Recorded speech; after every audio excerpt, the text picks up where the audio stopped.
حضرت یحییٰ علیہ السلام ایک آدمی بادشاہ کسی بیوہ عورت پر عاشق ہو گیا اور اسے نکاح کر لیا. اس بیوہ کی بچی تھی، پہلے والے شوہر سے بچی تھی. اب اس کو استعمال کرتے رہے اور جب وہ بوڑھی ہو گئی تو بوڑھی ہونے کے بعد اب اس کی بچی کو شروع کیا، اپنے ستیلی بیٹی کو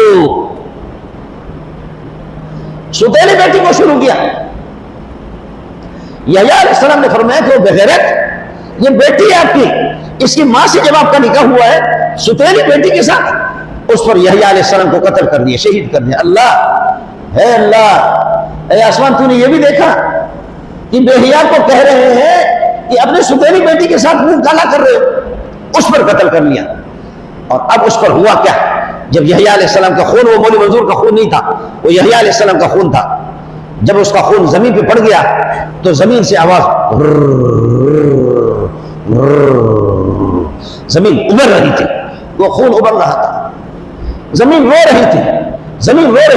علاقے والوں نے کہا، علاقے میں کچھ ہوش مند لوگ تھے، عقل مند تھے، انہوں نے کہا یار یہ کیا ہو رہا ہے، نبی قتل تو ہو گیا ہے، اس خبیث نے قتل تو کر لیا، ارے زمین ناراض ہے، ارے یہ زمین رو رہی ہے، ارے غرق ہو جاؤ گے، اٹھو غرق ہو جاؤ گے، یہ زمین غصے میں ہے.